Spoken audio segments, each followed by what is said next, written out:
Assalamualaikum warahmatullahi wabarakatuh. Salam sehat selalu buat seluruh para pecinta tanaman di seluruh tanah air. Sesuai dengan janji saya berjanji akan membuat lanjutannya dari JMS tersebut untuk kita jadikan pupuk pembuahan. Nah, kali ini sudah saya siapkan bahan-bahannya ya. Dan langsung akan kita lakukan pembuatannya. Ini untuk pembuatannya sangat mudah sekali, sangat cepat membuatnya. Akan tetapi proses dari pupuk itu sendiri akan memakan waktu yang lama. Akan saya tunjukkan cara membuatnya saja. Nanti untuk hasil akhirnya nanti pada saat sudah jadi akan saya tunjukkan hasilnya. Nanti juga di akhir video akan saya tunjukkan cara penggunaan serta dosisnya supaya Anda bisa membuatnya, dimulai membuat dari sekarang meskipun belum jadi karena cukup lama ya ini. Ini paling cepat adalah 6 minggu. Itu 6 minggu itu pun belum sempurna ya untuk mencapai hal yang paling baik untuk jenis pupuk ini adalah kurang lebih sekitar 120 hari. Nah, untuk 6 minggu sudah bisa kita gunakan, tapi gunakannya untuk di media tanam saja, jadi bukan untuk penyemprotan. Pupuk penyemprotan atau spray ya, itu kita harus menunggunya sampai dengan minimal 100 hari atau yang lebih bagus ya 120 hari up. Nih, kita buka dulu untuk JMS hasil dari pembuatan tempo hari ya. Karena tempo hari sudah jadi dan saya kurangi, saya ambil, jadi ini tidak full ya. Nah, ini karena bahannya cukup banyak juga, ini akan saya kurangi lagi. Nanti kalau misalnya memungkinkan kita kembalikan lagi. Nah, ini. Nah, untuk bahan-bahannya ini sangat sederhana sekali ya. Nah, karena ini kita menganut sistem jadam. Pertama yang kita harus pakai adalah ini gulma ya. Gulma ini kita ambil sekaligus dengan leaf moldnya atau tanah yang menempel di akarnya ini ya. Tadi saya sengaja mengambil bermacam-macam tapi jumlahnya sedikit karena medianya juga cuma sedikit. Ini nanti jika Anda ingin membuat banyak ya udah tinggal dikalikan saja jumlahnya, dikira-kira saja, enggak masalah. Sistem jadam memang seperti itu, kita nggak perlu terporsir dengan angka-angka yang terlalu signifikan, tapi dalam penggunaannya saja nanti kita lakukan hal tersebut. Nah, ini kita masukkan dulu ya. Ini leaf moldnya macam-macam nih. Ada yang seperti ini.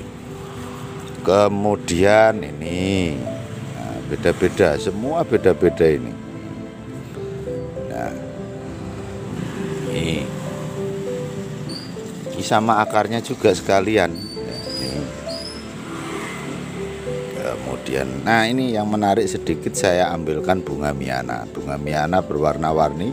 Ini menunjukkan bahwa dia mempunyai kandungan mineral yang berbeda-beda sehingga timbullah warna-warni seperti ini. Sehingga kita harapkan nantinya unsur mikronya sangat lengkap di pupuk ini.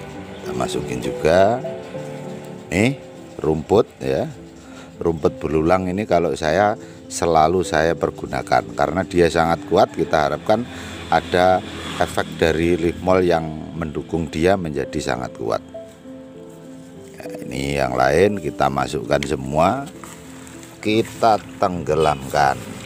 Nah, setelah kita tenggelamkan di JMS ACB tempo hari, ini ada tanahnya yang ke bawah akar, ini kita masukkan juga, anggap saja leaf mold, dan kita sudah tidak perlu menambahkan leaf mold lagi. Karena apa? Karena ini adalah JMS, jadi mikroorganismenya masih sangat banyak. Nah, sekarang kita tambahkan lagi dengan buah yang paling efektif, yang paling bagus untuk pembuatan pupuk, terutama pupuk pembuahan atau pupuk generatif. Meski demikian ini untuk masa vegetatif atau pertumbuhan juga sangat bagus ini pisang ini. Nah, ini kita remas-remas dulu ya. Nah, seperti ini. Biar apa? Biar dagingnya lembek. Nanti untuk starter makanan pertama dari mikroba yang akan mengurai dari semua bahan. Nah, ini kita masukkan sekalian dengan kulitnya. Ini juga, jadi ini pisangnya ada 2, ini sengaja saya siapkan 2. Ini mengandung unsur NPK lengkap ini ya. Ini untuk pisang ini. Sebagai informasi seperti itu, bahwa pisang itu memiliki kandungan unsur hara yang sangat lengkap, yaitu N, P, dan K, dengan kandungan N-nya yang cukup ya, kemudian fosfornya yang tinggi dan kaliumnya yang tinggi. Kemudian selanjutnya ini tomat. Tomat ini tadi sengaja saya iris seperti ini dan akan saya remas untuk memasukkannya. Supaya apa? Supaya bisa memberikan pertama nutrisi pertama pada mikrobakteri yang ada di larutan CMS yang kita buat sebelumnya. Nah, ini saya remas sedikit, tapi jangan ini ya, jangan sampai hancur. Sengaja memang tidak saya blender ya.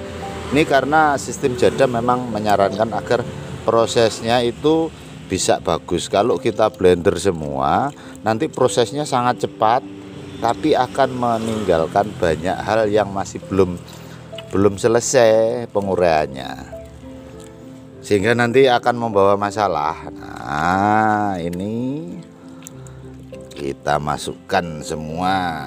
Sekarang selanjutnya adalah jagung. Ini jagung ini sumber kalium dan fosfor yang sangat tinggi ya. Di samping itu dia juga mengandung enzim sitokinin ya. Jadi sitokinin, kandungan sitokininnya kita ambil dari jagung. Nah, ini kita masukkan seperti ini.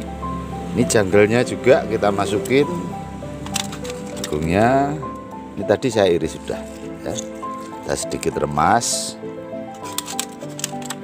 Nah, ini tadi memang sengaja ini kulitnya, kemarin istri saya bikin pisang goreng, jadi kulitnya saya sertakan juga. Kandungan dari kulit ini juga hampir mendekati sama dengan daging buah pisang. Ini kita masukkan. Nah, kalau hijau-hijauan tadi gulma serta daun-daun tadi kan mengandung hormon atau enzim auksin ya. Untuk jagungnya sudah mengandung sitokinin. Nah, sekarang tiba saatnya kita menambahkan hormon giberelin. Nah, ini ya. Ini giberelin ini kita ambil dari bonggol pisang. Ini bonggol pisangnya sengaja enggak saya hancurkan atau kita jus, enggak. Memang saya sengaja saya iris tipis-tipis supaya apa? Nanti prosesnya juga bisa merata antara auksin, sitokinin, dan giberelin.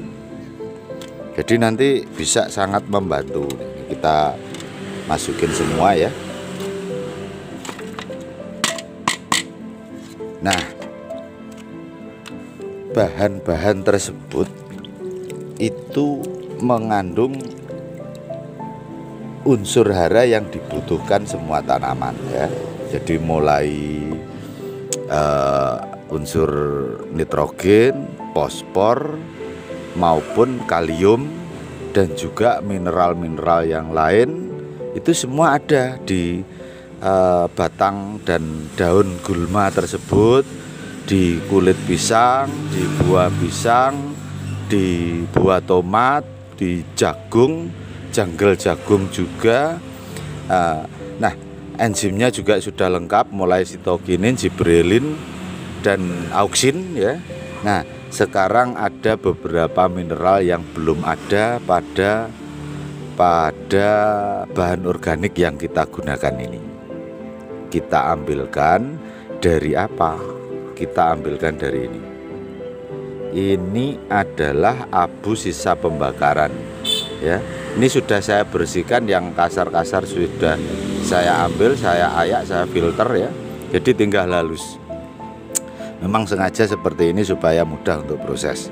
Hanya untuk mempermudah proses, tapi tidak saya giling lagi menjadi sangat halus, enggak. Jadi ini natural, hanya saya pisahkan yang kasar-kasar, yang besar-besar.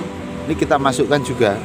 Nah, artinya apa? Nantinya kita harapkan setelah proses ya, setelah proses ini akan menjadi sangat lengkap. Nah, ternyata masih ada ruangan. Kita